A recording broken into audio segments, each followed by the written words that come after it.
Ikatlong aklat, ang aklat ni Noe. Unang kabanata, kapanganakan ni Noe. At pagkalipas ng ilang araw, ang aking anak na si Matusalem ay nag-asawa para sa kanyang anak na si Lamek, at siya ay naglihi at nanganak ng isang lalaki. Ang kanyang katawan ay puting parang niebe at mapulang parang pamumukadkad ng rosas, at ang buhok ng kanyang ulo at ang kanyang mahabang buhok ay puting parang lana, at ang kanyang mga mata ay magaganda. At nang buksan niya ang kanyang mga mata, ang buong bahay ay naliwanagan parang araw, at ang buong bahay ay napakaliwanag. At pagkatapos ay bumangon siya sa mga kamay ng komadrona, binuksan ang kanyang bibig at nakipag-usap sa Panginoon ng katuwiran. At ang kanyang amang si Lamek ay natakot sa kanya at tumakas at pumunta sa kanyang amang si Matusalem. At sinabi niya sa kanya, "Nagkaanak ako ng isang kakaibang anak, iba at hindi katulad ng tao at kahawig ng mga anak ng Diyos ng langit. At ang kanyang kalikasan ay naiiba at hindi siya katulad natin. At ang kanyang mga mata ay parang sinag ng araw at ang kanyang mukha ay maluwalhati. At sa akin ay tila hindi siya nagbula sa akin kundi sa mga anghel, at natatakot ako na sa kanyang mga araw ay may mangyaring kababalaghan sa lupa. At ngayon, aking ama, narito ako upang humiling sa iyo at magsumamo na pumunta ka kay Enoch, ang ating ama, at alamin mula sa kanya ang katotohanan, sapagkat ang kanyang tirahan ay nasa piling ng mga anghel." At nang marinig ni Matusalem ang mga salita ng kanyang anak, pumunta siya sa akin sa mga dulo ng mundo, sapagkat narinig niya na naroon ako, at siya'y sumigaw ng malakas, at narinig ko ang kanyang tinig at pumunta ako sa kanya. At sinabi ko sa kanya, "Narito ako, anak ko, bakit ka pumunta sa akin?" At sumagot siya at nagsabi, "Dahil sa isang malaking dahilan ng pagkabalisa ako pumunta sa iyo, at dahil sa isang nakababahalang pangitain ako lumapit. At ngayon, aking ama, pakinggan mo ako. Kay Lamek na aking anak ay ipinanganak ang isang anak na lalaki, na ang katulad ay wala, at ang kanyang kalikasan ay hindi katulad ng kalikasan ng tao, at ang kulay ng kanyang katawan ay mas puti kaysa niyebe, at mas mapula kaysa pamumukadkad ng rosas, at ang buhok ng kanyang ulo ay mas puti kaysa puting lana, at ang kanyang mga mata ay parang sinag ng araw, at binuksan niya ang kanyang mga mata, at pagkatapos ay naliwanagan ng buong bahay. At bumangon siya sa mga kamay ng komadrona, at binuksan ang kanyang bibig at pinuri ang Panginoon ng langit. At ang kanyang amang si Lamek ay natakot at tumakas sa akin, at hindi naniniwala na siya ay nagmula sa kanya, kundi na siya ay kahawig ng mga anghel ng langit. At narito ako ay pumunta sa iyo upang ipaalam mo sa akin ang katotohanan." At ako, si Enoch, ay sumagot at nagsabi sa kanya, "Ang Panginoon ay gagawa ng isang bagong bagay sa lupa, at ito ay nakita ko na sa isang pangitain, at ipinaalam ko sa iyo na sa salinlahi ng aking amang si Jared, ang ilan sa mga anghel ng langit ay sumuway sa salita ng Panginoon. At narito sila'y nagkasala at sumuway sa kautusan, at nakipag-isa sa mga babae at nagkasala sa kanila, at nag-asawa ng ilan sa kanila at nagkaanak sa kanila. At sila'y magkakaanak sa lupa ng mga higante, hindi ayon sa espiritu, kundi ayon sa laman, at magkakaroon ng isang malaking parusa sa lupa, at ang lupa ay lilinisin mula sa lahat ng karumihan. O, darating ang isang malaking pagkasira sa buong lupa, at magkakaroon ng baha at isang malaking pagkasira sa loob ng 1 taon.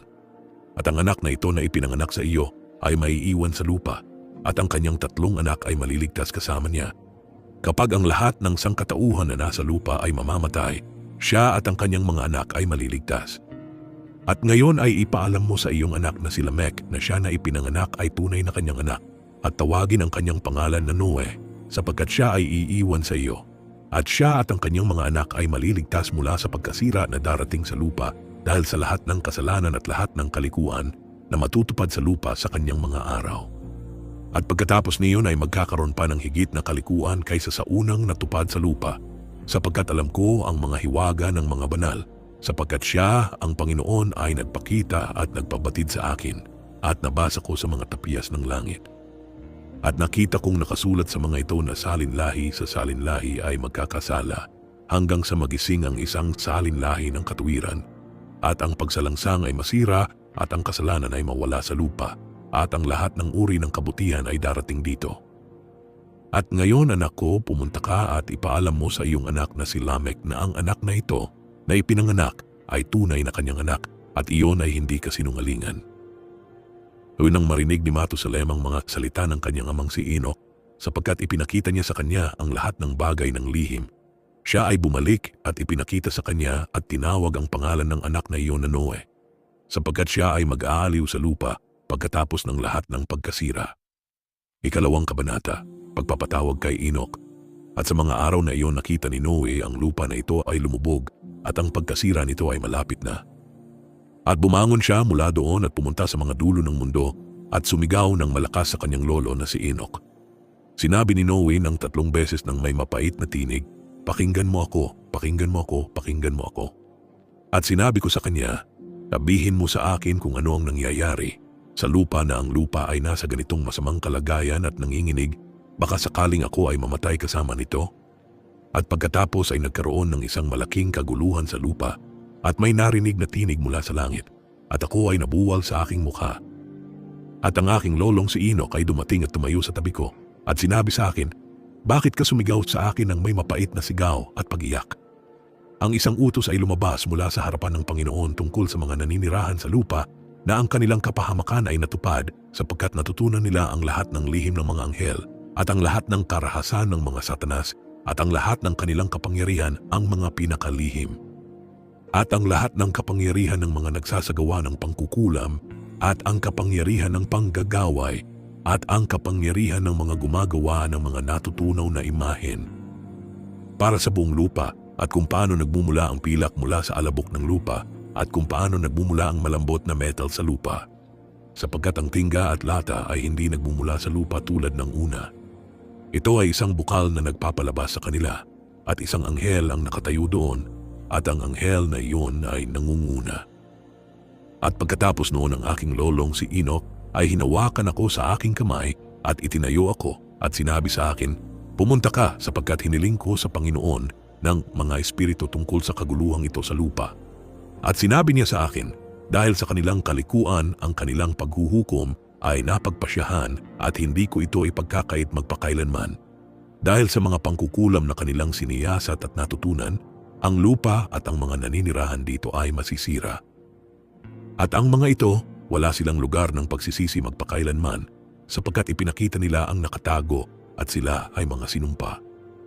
Ngunit para sa iyo, anak ko, ang Panginoon ng mga espiritu ay nakakaalam na ikaw ay dalisay at walang kasalanan sa paninirang ito tungkol sa mga lihim. At itinakda niya ang iyong pangalan na maging kasama ng mga banal at ipagtatanggol ka sa mga naninirahan sa lupa. At itinakda ang iyong matuwid na binhi kapwa para sa pagkahari at para sa mga malaking karangalan. At mula sa iyong binhi ay magmumula ang isang bukal ng mga matuwid at banal na walang bilang magpakailanman. At pagkatapos noon ipinakita niya sa akin ang mga anghel ng parusa na inihanda upang dumating at pakawalan ang lahat ng kapangyarihan ng mga tubig na nasa ilalim sa lupa upang magdala ng paghuhukom at pagkasira sa lahat ng naninirahan sa lupa. At ang Panginoon ng mga espiritu ay nag-utos sa mga anghel na papalabas na huwag papangyarihin ang pagtaas ng mga tubig kundi pigilin ang mga ito, sapagkat ang mga anghel na iyon ay nasa ibabaw ng mga kapangyarihan ng mga tubig. At ako ay umalis sa harapan ni Enoch. Ikatlong kabanata, paghatol sa mga anghel. At sa mga araw na iyon ang salita ng Diyos ay dumating sa akin at sinabi niya sa akin, "Noe, ang iyong kapalaran ay umabot sa akin, isang kapalaran na walang kapintasan, isang kapalaran ng pag-ibig at katapatan. At ngayon ang mga anghel ay gumagawa at kapag natapos na nila ang kanilang gawain, ay ilalagay ko ang aking kamay dito at ipagtatanggol ito at magmumula dito ang binhi ng buhay. At magkakaroon ng pagbabago upang ang lupa ay hindi manatiling walang naninirahan. At ikukulong niya ang mga anghel na iyon na nagpakita ng kalikuan sa nagniningas na libis na ipinakita sa akin ng aking lolong si Enoch noon sa kanluran, sa gitna ng mga bundok ng ginto at pilak at bakal at malambot na metal at lata. At nakita ko ang libis na iyon kung saan may malaking pagyanig at pagyanig ng mga tubig. At nang mangyari ang lahat ng ito, mula sa nagniningas na natutunaw na metal, at mula sa pagyanig nito sa lugar na iyon, may lumabas na amoy ng asupre at ito ay nakakonekta sa mga tubig na iyon at ang libis ng mga anghel na nagligaw ay nasunog sa ilalim ng lupaing iyon. At sa pamamagitan ng mga libis nito ay dumadaloy ang mga agos ng apoy kung saan pinarurusahan ang mga anghel na iyon na nagligaw sa mga naninirahan sa lupa. Ngunit ang mga tubig na iyon ay maglilingkod sa mga araw na iyon para sa mga hari at mga makapangyarihan at mga mataas at sa mga naninirahan sa lupa para sa paggaling ng katawan, ngunit para sa parusa ng espiritu. Ngayon ang kanilang espiritu ay puno ng pagnanasa upang sila ay maparusahan sa kanilang katawan. Sapagkat itinakwil nila ang Panginoon ng mga espiritu at nakikita ang kanilang parusa araw-araw at gayunman ay hindi naniniwala sa kanyang pangalan. At sa sukat ng pagiging malala ng pagsunog ng kanilang mga katawan, isang katumbas na pagbabago ang mangyayari sa kanilang espiritu magpakailanman at kailanman. Sapagkat sa harapan ng Panginoon ng mga espiritu ay walang magsasabi ng walang kabuluhang salita. Sapagkat ang paghuhukom ay darating sa kanila dahil naniniwala sila sa pagnanasa ng kanilang katawan at itinakwil ang espiritu ng Panginoon. At ang mga tubig ding iyon ay magbabago sa mga araw na iyon.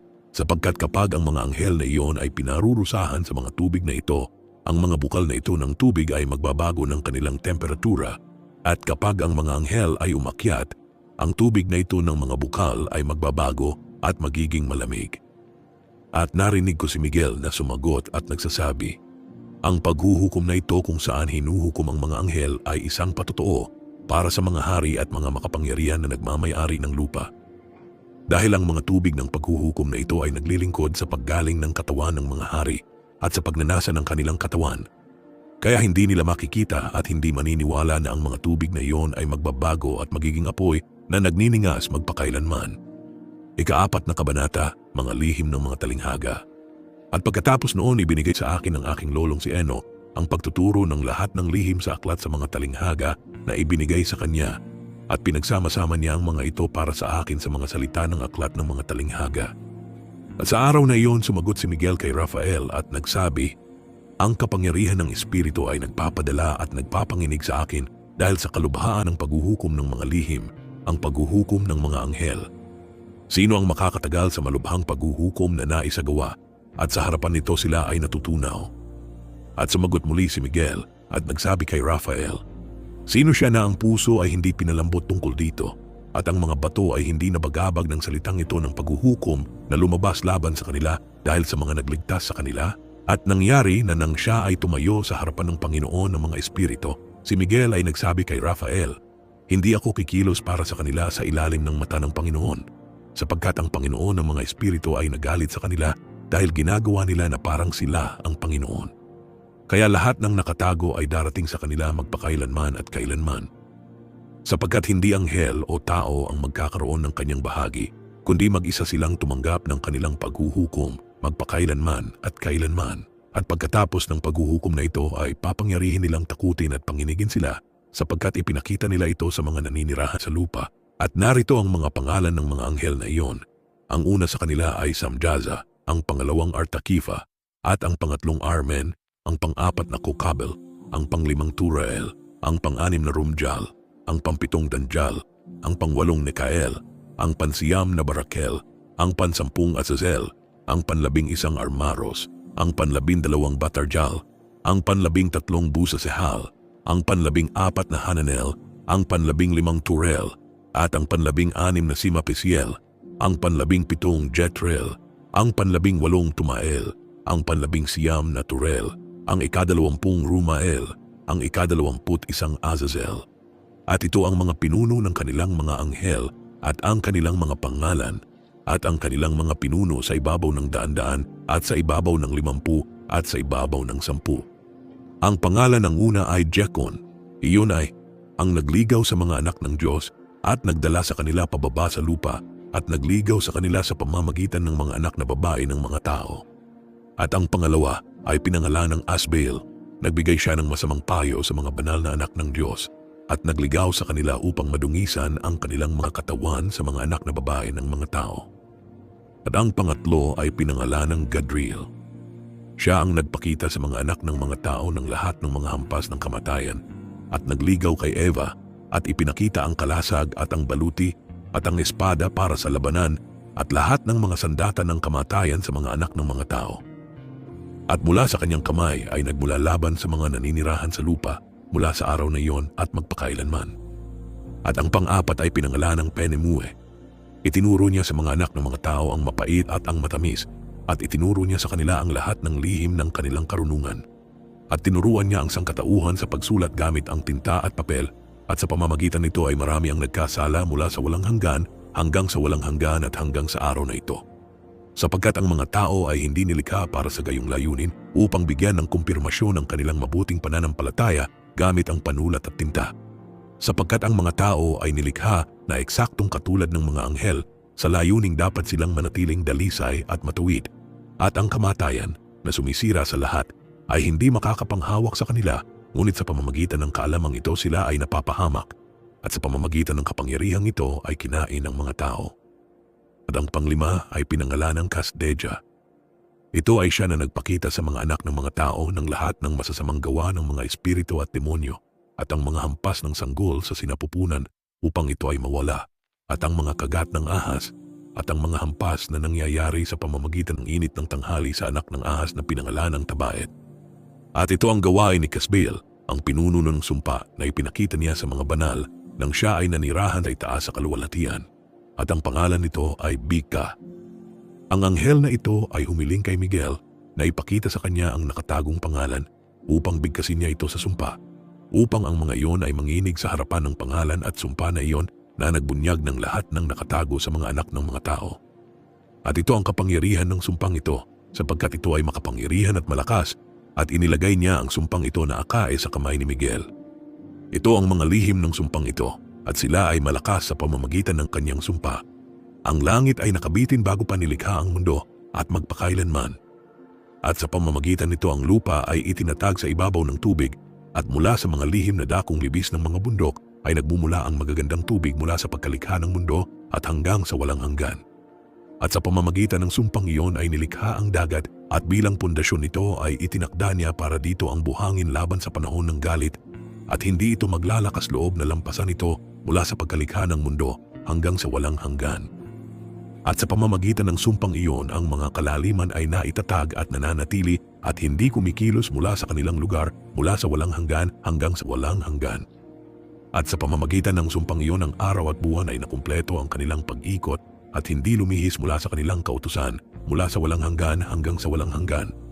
At sa pamamagitan ng sumpang iyon ang mga bituin ay nakumpleto ang kanilang pag-ikot at tinatawag niya sila sa kanilang mga pangalan at sumasagot sila sa kanya mula sa walang hanggan hanggang sa walang hanggan.